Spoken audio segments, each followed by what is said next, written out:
What's going on, everybody? Welcome back to Vinyl Syndrome. As always, I'm Rich, and always thanks for coming and checking my ass out. No, I appreciate it. It's been a little while here. Summer, man. You know, just I've been busy enjoying the weather and stuff. Haven't really been out buying that much vinyl actually recently. Just been taking a little time out. Just enjoying my collection, man. Going through, listening to a lot of stuff. Maybe haven't, you know, given it time to jam to, or just stuff really what haven't been feeling when I went back checking some of that shit out. I bought a couple albums.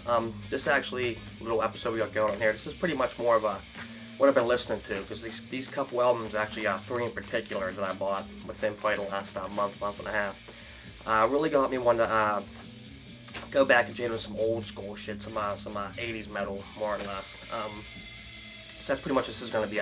This episode here is going to be based on just a couple of the newer things I got. Just really wanted me to, you know, get back into my collection, appreciate, you know, some of the older metal albums and shit that I have been neglecting for a while here. So let's kick off with some albums here. The very first one I got is a newer album, and this is pretty much what started me wanting to jam out to some of this older, nice, good old 80s metal. This is the newest from Night Demon. This is Darkness Remains. Man, this band is fucking awesome. I wish I would have gotten to these guys sooner. This is their second album. I seen their first album floating around. It's never really paid it no mind, which I'm looking at now. I probably should have. Because their newest album here is just badass. Just in that typical form of some classic heavy metal, you know, some of that new wave of British heavy metal influence all over this. This came out again in 2017 out on Steam Hammer. Inside here, a little photo of the band. This side we got some lyrics. Nice little colored vinyl. It's kind of green with like a little smoky black mixed in with that. There you go. Very nice. What else actually is pretty cool about this is I'm on track number 3. Got a track on track 3 called Made in Hell, and pretty much what that is a tribute to Iron Maiden. Every song in the chorus is actually I shouldn't even say the chorus. Is that the chorus? I'm trying to remember if it's the chorus or if it's not the chorus. No, it's just the verses. My apologies. All the verses are Iron Maiden title tracks. Where, you know, offer a lot of their albums and stuff. They pretty much, you know, build a song off of their title tracks in their albums, and they did a pretty good job of pulling it off. I mean, probably out on all the tracks all on there. I'll probably say that's, you know, more than one of the cheesier ones, but still a cool track, cool idea. You know, they did a little tribute to Iron Maiden and such, but yeah, definitely a killer ass album, man. I love whenever these bands come up and they stay true to that old, nice 80s style metal. So yeah, some Night Demon, Darkness Remains. Any of these guys, you know, haven't checked this out yet, love that old 80s metal, so definitely check these guys out. They're fucking pretty killer. Alright, moving on to the next one here. This is a reissue I picked up here. I was waiting for this to come out. This is Iced Earth, Night of the Storm Rider. This is my favorite Iced Earth album here. I believe this was their second album. I believe this is their second LP. First or second, I believe it was their second. Of course, no Matt Barlow on this on vocals. But to me, this was just from start to finish, their just most complete goddamn album. You get track like, for instance, Pure Evil, track number 7 on this is just. It's one of my favorite just metal songs, man. This song just kicks so much fucking ass. Guitar work on this is just amazing.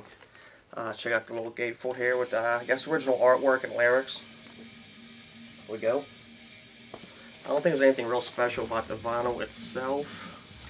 No, just standard black. This is 2015 Century Media. But yeah, I was happy to finally grab a copy of this. Just I love this album. Again, Iced Earth, Night of the Storm Rider.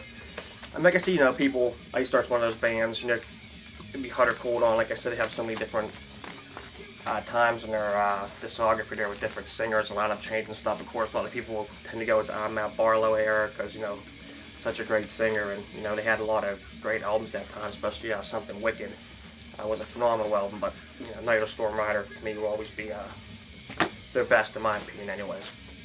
Alright, moving on to the next one here. An album I was finally so happy to fucking find on vinyl. I actually paid a nice little price for this, but man, I didn't care. This is just, to me, just quintessential must-have album from back in the day. This is Metal Church debut album. I had this is one of those albums again I had on CD so many goddamn times, but for some reason just always wound up getting missing. I don't know if someone was like stealing it from me or I just kept like losing it places. I don't know, but I know I don't have to worry about losing this. Having it on vinyl finally. So awesome shit. Metal Church. Again, their debut. To me, what makes this album kick so much fucking ass is pretty much the A side of this album. I can see a lot of people like debating, saying this album is extremely one side heavy, and I would agree with that. But the A side's just so goddamn good with tracks like Beyond the Black, which is just a phenomenal goddamn metal song. Metal Church, phenomenal song. Merciless Onslaught, God of Wrath. That whole A side is just amazing to me. I mean, just a phenomenal album. See anything special with the inside here?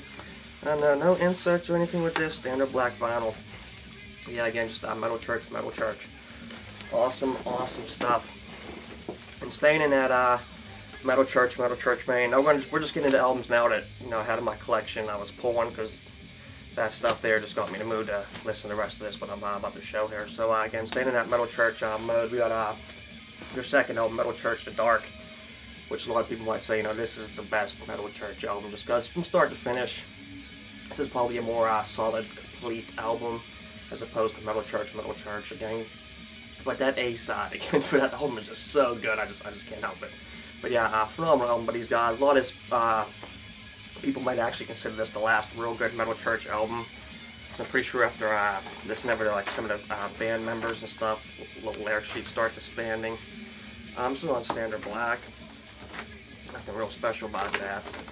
But yeah, just an awesome album by these two guys. Like I said,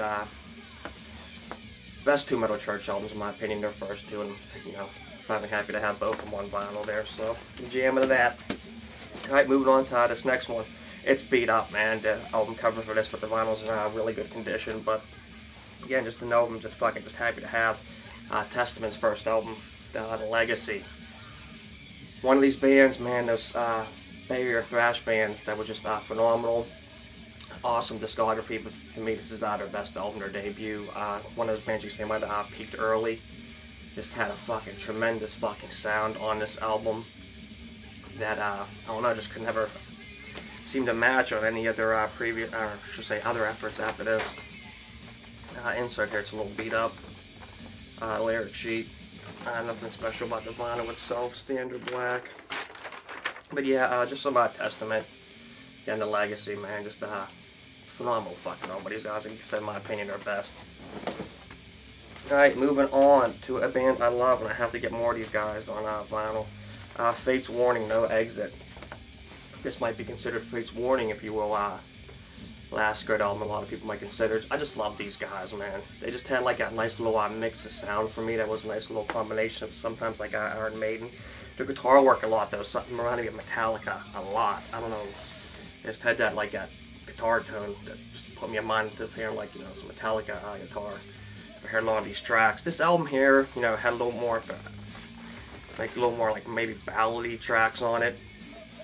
Metal Blade Records, original logo, I love that shit. But as far as again like the songwriting, everything on this album, it's just phenomenal, man. It's Fate's Warning, No Exit, awesome shit. Happy to have it. Happy to jam to it. All right, moving on to the next one again, guys. Staying this old school, if you will, metal gear here. We got some Overkill, Under the Influence, their third album. I believe this was actually still might be their highest selling album. This was definitely their, if you will, maybe safest album. Appealing more to the masses out there as far as being their earlier albums a little more heavier, dirtier sounding. This one is a little more clean sounding, more polished production-wise, and everything, more catchier songs, more, if you will. I don't want to use the word radio friendly, but they do tread in there a lot. But it's just awesome songs. They're like Hello from the Gutter, Brain Fade, and the line Drunken Wisdom is just the weirdest track to me that stands out. It kind of has like that little slow, almost like doom march to it, which is kind of interesting for an Overkill track. Inside here, no lyrics. Picture the guys there, the band. I don't think there's anything real special about the vinyl. I know it's standard black. I'm gonna check the labeling. Maybe there's something real cool with that. Just old wide, nice little Mega Force labeling here. Always cool. Yeah, Always on a hunt for some Overkill, so you know, under the influence. Killer album by those guys. Alright, next one here, we're actually listening to in the background. Some Exciter, Heavy Metal Maniac. So we'll move on to here, some Exciter. Their album after that, Long Live the Loud, where Exciter traded the knife for the sword. Just a killer ass fucking album, man. What can you say about these guys from Canada? They just know how to fucking shred and rip. Again, another one of those bands, Exciter. Anytime I stumble across some of their shit, always happy to get it. And anytime you find some old ass, you know, copies of some shit, that's even better, especially in real good condition. Insert here, nice little tape job on this side. Whoop, whoop, whoop. Inside the vinyl itself, standard black combat label on this. There we go. Very nice, Exciter. Long live the loud! Killer shit. Alright, next one, moving on. We're going back to the Bay Area thrash scene again with some Exodus. Exodus, Bonded by Blood, the band's debut. Again, to me, this band falls right in line with Testament, what they had a phenomenal debut album. But, I don't know, to me, they just never seemed to hit that peak again, what they did with their debut. Again, great discography. I got a lot of Exodus. Goes the lyric sheet, insert. But to me, it just never was as good as this album here. Again, some Combat Records. Awesome shit. Some Exodus. Again, killer album by those guys. Blinded by Blood. Alright, moving on, moving on. This is an interesting band. This is Running Wild. This is Gates of Purgatory. Got a little first US pressing, includes extra tracks there in the corner. Running Wild. What can we say about Running Wild? What can we say about these guys? This album here, Gates to Purgatory, and their album that followed this, which I cannot remember the name of it. It was similar in their style. You might say they might have like an early, if you will, black thrash sound to them. But like I said, after these two albums here, they kind of took like a weird little turn in direction. They kind of went like real heavy pirate themed metal. And I'm not talking, you know, like as far as like the lyrics and their sound goes, you know, like swashbuckling pirates and all that stuff. I'm talking about like plundering and looting and stuff. Maybe a little more, you know, if you're thinking like Viking type shit, but you know, pirates. But yeah, in my opinion, their first 12 sort of, you know, again, loosely was in that little black and thrash sound. Definitely has some pretty badass shit. So, for instance, in these guys, Running Wild, definitely I'd check them out. Especially like I said earlier, our first two albums, in my opinion, they really fucking kicked ass and had some real catchy ass tracks, especially the song "A Preacher." I fucking love that goddamn song. Killer stuff. Killer stuff. Like I said, not that their other stuff, you know, wasn't bad once they started, you know, going in that different direction. I just, you know, like their original sound a lot better than that, you know, pirate theme stuff. That's just me. You know what I mean? Check them out. You might dig them, might not. Who knows? All right, moving on to the next one here. Classic little crossover band here. This is D.R.I. Four of a Kind. D.R.I. Four of a Kind.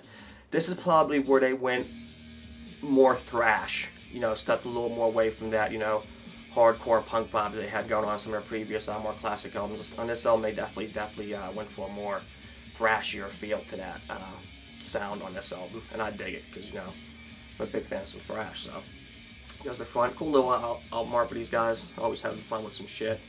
Here goes the back. Inside here, there we go. Picture the band in the studio there. Some lyrics. The vinyl itself, standard black. Anything cool with the label? We got the classic Metal Blades. Metal Blade Records. But yeah, awesome little album with these guys. D.R.I. Like I said, if you want to check these guys out, and like I said, more in like their thrash mode, definitely give us a listen. Definitely some fun, memorable guitar going on this. Definitely get yourself bobbing around, jumping around, having a good time. Some D.R.I. Four of a Kind. All right, move on to the next album here, which is. This is ridiculous, guys. This is just a ridiculous album. This is more or less a joke album, but it's just something, you know, if you listen to whenever it was, you know, you were younger, it's just something, you know, it sticks with you, and it's just funny, and it's just fun to have in a collection. This is M.O.D. Of course, M.O.D. right in that little crossover band section. This is Surfing M.O.D. Now, this is awesome goddamn album cover. This is just hilarious shit here. Shark with the leg there with the M.O.D. t-shirt on, biting the leg. I would pretty much have here is two sides to this album, which let me show you in the back here. We got the movie side, and then we got the soundtrack side without the movie. Now, as far as I know, like, I didn't dig into this, but as far as I know, this wasn't like involved in like no movie or anything like that. But what is happening with this is there's clips from the movie. I don't know if anyone's ever seen it. It's an older movie from pretty sure the 80s, maybe early 90s, called Back at the Beach, and it had Annette and Frank from the Mickey Mouse Club, and they were taking their kids to go back to the beach where he was like known as like the big kahuna, you know, riding the big wave, the mala, what the hell was it called here? The mala Calabunga from Down Under or some weird mega Calabunga from Down Under or some shit. I don't know. I'm sure I'm saying that wrong, but the ones that's seen it definitely know what I'm talking about. And there's clips from the movie intertwined between songs, and all the songs have that you know, beach surfing feel good, like Surfing USA. They covered Surf Sop, Mr. Ophis, Party Animal, just all kind of stuff like, you know, beach themed and stuff like that. But again, it's one of these albums not to be taken seriously. It's more just like a little fun thing, but you know, for what it was for its time, you know, it's definitely cool every once in a while to throw on, you know, for a little jam session and some laughs. So some M.O.D, Surfing M.O.D, again, just a funny, just ridiculous album.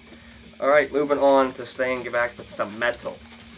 All right, this next one here, everybody's familiar with this band. I just had to listen to it because I've been in this mode. This is Judas Priest, excuse me, Screaming for Vengeance. Everybody has their favorite Priest album. This is probably mine just because actually this is probably the first Priest album I really got accustomed to listening to and just gravitated towards. Just so many great tracks on this album. Electric Eye, Bloodstone, Take These Chains, Pain and Pleasure, and of course Screaming for Vengeance. You got another thing coming. Just classic hits from these guys, man. Classic fucking album. Can't go wrong with some Priest. There we go. Looking all tough and leather. Lyrics on the other side. Vinyl itself, of course, standard black. Nothing real special there with that. But yeah, it's a phenomenal album, man. Like I said, you can't go wrong with any Priest. Whatever album you decide to go with, they just have just an awesome discography. So, all right, moving on to the next one. One of the better bands to ever come out of Japan. We got Loudness, man. Thunder in the East. Just a classic album cover. Just phenomenal. Got the rising sun with the band logo just popping out at you. Loudness, Thunder in the East. Just awesome shit, and just enough cannot be said about the guitar player for this band, man. See if I can get his name right here. Akira Takasaki. Up there in the corner. My man can just shred his ass off on guitar. It's just amazing what you hear in this band for only having one guitar player. My opinion, he's definitely what pulls this band and keeps this band, you know, if you will, just sounded amazing. Because their lead singer's okay. I mean, it's nothing real special, and you know, the drummer and bass player are just okay. But goddamn, was the guitar just extraordinary in this band. So all props to that man. Lyrics on one side. Nothing on the other. Inside vinyl here. Standard black. Yeah, and these guys, you know, might not ever checked out Loudness for some reason. Definitely give these guys a listen, man. Just, again, phenomenal guitar player in this band. Just a killer album, too. Just a fun little classic metal album by these guys. Alright, moving on to the next two. Did we hit the end of that? Yes, we did. Let's take a quick tea and flip this around. For me, start her up. There we go. Alright. Moving on here. We got two more left. Alright, this next one, staying back with that 80s speed metal vibe here, if you will. We got some Heathen, Breaking to Silence. This is this band's debut album. I'm pretty sure this is another one of those Bay Area thrash bands, if I remember correctly, which I think this is. Just a good sound, man. They had a little more of that a little aggressiver, you know, darker, little lyrical themes. You can tell by the title of some of their tracks, like Death by Hanging, Goblin's Blade, Open the Grave, Pray for Death, Save the Skull. But yeah, but they still was kind of, you know, in that, running that, you know, again, Bay Area thrash sound. This is one of these bands probably that might have broke late in the scene, you know, just got swallowed up. You know, it was the 80s sound, we know there was kind of dying off, and the 90s was kicking in. So if you never checked out Heathen, definitely I give these guys an old listen. I think you really might enjoy these guys. If you enjoy that 80s metal, speed metal, you know, little air was happening there. Definitely I give these guys a listen. They kick some ass. Alright, moving on to the last one here. Jesus Christ. Whenever I pulled this out, I was like, man, I haven't listened to this in so goddamn long. This is Agent Steel, man. Skeptic's Apocalypse. Agent Steel. I'm not too familiar with these guys that much, other than this album that I used to listen to a lot. Because this album had like an interesting concept to me. It's kind of wrapped around like aliens and UFOs and shit. And the other thing that was interesting about this, let me flip it over to the back so you can see the band. Lead singer down here in the corner, John Cyrus, I believe that's how you pronounce that. That's actually, I don't think is his name. I think that's an alias. This was kind of like a little mystery involved with these guys back in the day. And like I said, the theme of their album involved like loosely again on like UFOs and space invasion and shit. I'm not sure if they was like a metal band that was like sent down to like defeat the aliens or what. Whenever I was just jammed to this, I should have paid attention, get more to the lyrics, more than I was paying attention to the guitar work and shit. But the other thing that was real cool about this that I really dug was the lead singer again, John Cyrus. He has that interesting, if you will, like King Diamond sometimes sound to him with those real high falsettos. You can mix in again with that. Also, you know, Judas Priest vocals, Halford there and stuff like that. Just has that nice real high falsetto. Goes good with the you know, that classic 80s style metal. But awesome guitar work and everything with this band. Again, just has that real little cool UFO theme running through this album. I thought it was kind of interesting. Some old pictures there. Lyrics. This is on Combat. Here we go. Yeah, it's awesome stuff. Some Agent Steel, Skeptic's Apocalypse. Any of you guys haven't checked these guys out, like I said, I'm not too familiar with their discography. This is the only album I remember, at least to my knowledge, again, listening to these guys. This album just shreds. So again, these guys, again, like that 80s metal theme shit. Definitely check it out. I think you might really dig it.